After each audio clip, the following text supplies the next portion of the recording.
Today is a big shift in what we've been working on because we're going to move away from some of the algebra of solving and we're going to look at instead the actual graph of a quadratic. So here's an example of it. The graph of a quadratic has this U shape. So it's this blue U shape that you see on the screen. Um, and that U shape, we're going to talk about what that's called, but there are several main characteristics that we want to be able to identify.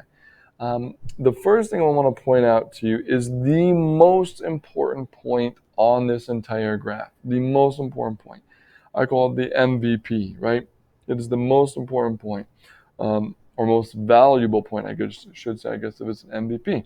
So the MVP really is the vertex of your parabola, the vertex of this graph. The vertex is where it changes direction. So in this case, since it's in the U-shaped, it's actually that very, very bottom, the lowest point.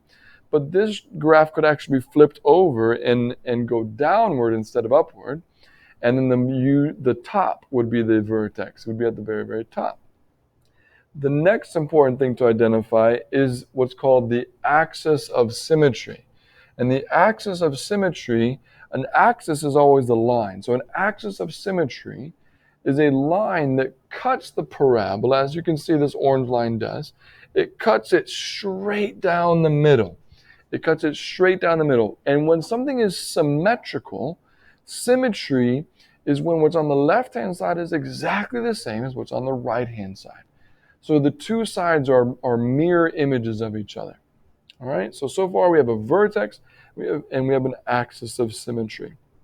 From there, you'll notice some of our regular things, like we have a y-intercept, like we've always had. The graph of a quadratic will always cross the y-axis one time, only one time. Has to, and it'll only do it once. Okay, so it crosses the y-axis one time, that's our y-intercept. And then this might come as a surprise to you, but in this case, it's crossing the x-axis two separate times. And guess what? This whole time we've been finding solutions. Those solutions that we've been finding are actually just where this graph is crossing the x-axis. So we've been finding our solutions graphically this entire time using factoring, using the quadratic formula. But what we were really finding was simply where in the world the graph is crossing the x-axis, aka x-intercepts.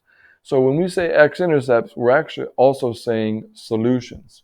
And so you'll hear solutions. There's actually 4 words, and if you were in my classroom, you would see these posters up on the wall that have 4 words that actually mean the exact same thing. So we've just said 2 of them, x-intercepts and solutions.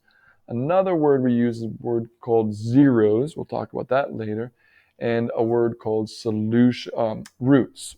So solutions, x-intercept, zeros, and roots. Anyway, let's jump into the actual algebra, how we actually do this. So if we're going to graph a quadratic equation, it comes in 2 forms. And the form we're looking at today is called standard form. Standard form. So the standard form of a quadratic. And what is a quadratic? The graph of a quadratic is known as a parabola. So I've actually kind of already let that slip as I was talking about it. It's not parabola, okay? So don't say it that way. It's parabola. So that U shape, the blue graph here on this, that is a parabola. The graph of it is a parabola. It's not a line like a linear function was, but it's a parabola. So in standard form, this is not going to look different to you. In standard form, our standard form equation is ax squared plus bx plus c, right? That looks really familiar. The only difference is now that we're graphing it, we just set it equal to y. So y equals ax squared plus bx plus c, right? So that's what we've been factoring and using the quadratic formula for all this time. But that's the standard form of a quadratic, right?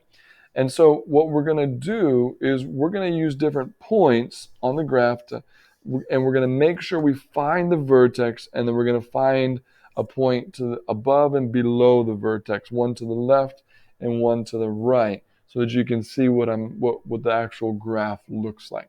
So we just got to jump in here. And at first it seems a little complicated, but you're going to start to really understand what we're talking about. So the vertex, like we said, is the most important point in the entire parabola. If we don't have the vertex, we don't have anything. So if that's the case, if we want to find that most important point, if we want to find the vertex, then it is a two-step process. All right, and this is honestly where everyone messes up. So if we can get over this initial hurdle, you'll be in good shape. So ready for this? Here we go. The first thing we got to do to find the vertex is actually to find the axis of symmetry. Okay, that sounds weird, but we have to find the axis of symmetry because notice that the axis of symmetry goes through the vertex. So to find the vertex, we actually find the axis of symmetry first. And there's a little formula for it. The axis of symmetry, the formula for it is this right here. Negative b over 2a. It should sound familiar because negative b over 2a is actually the quadratic formula just without the square root. Remember, it was negative b plus or minus the square root of something all over 2a. So this is just the negative b over 2a without the square root included. So that little formula helps us find our axis of symmetry. Now, what's weird about it is since it's crossing the x-axis, every axis of symmetry crosses the x-axis. See right here. So our axis of symmetry in this case would actually be x equals 1 because it's crossing at 1 right there. So that's the formula for the axis of symmetry, x equals. So that's why we have an x on this side. But it's such a special number, that's actually, we give it a second name, right? We give it a second name, and its second name is h. Now, I know this is ridiculous. You're like, what in the world? This guy's an idiot. But what I'm trying to help you see is that the equation is x equals 1. That's right here. That's my axis of symmetry. But down here, this point, the vertex, that was actually the point 1, comma something, right? Comma what? 1, 2, 3, 4. So 1, comma 4. So you see how the number, right? The number 1 and the x equals 1 are the same thing.